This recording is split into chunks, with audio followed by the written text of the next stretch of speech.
ওনাকে জিজ্ঞাসা করব উনি কি ধরনের রোগী ছিল এবং কতটুকু উপকার পাইলো। এখন রোগী কথা বলবে। বলেন, আপনি কি ধরনের রোগী আছিলেন? কোমরের সমস্যা ভুগতেছিলাম 2.5 বছর ধরে।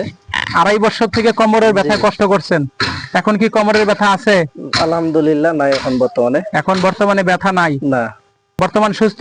আলহামদুলিল্লাহ বর্তমানে আমি সুস্থ আছি। আল্লাহ রহমত করছে। জি ইনশাআল্লাহ। আপনার উপকার হয়েছে? জি উপকার হয়েছে। উপকার পেয়ে খুশি তো?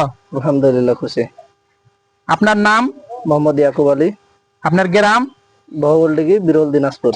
থানা জেলা? বিরল দিনাজপুর। দিনাজপুর জেলা। জি। আল্লাহ আল্লাহ তোমার দরবারে দরবারে লাখ লাখ 1 লাখ কোটি কোটি কোটি কোটি শুকরিয়া। শুকরিয়া। আলহামদুলিল্লাহ। আলহামদুলিল্লাহ। সাধক পাগল হাসান এর চিকিৎসা আমি বর্তমানে সুস্থ আছি। আপনারাও চিকিৎসা নেবেন ইনশাআল্লাহ, আল্লাহর রহমতে ভালো হবেন ইনশাআল্লাহ। আপনি উপকার পেয়ে সন্তুষ্ট? জি খুশি? জি আলহামদুলিল্লাহ। আপনি ভালো থাকেন, সুস্থ থাকেন। আল্লাহ হাফেজ। আসসালামু আলাইকুম। ওয়া আলাইকুম।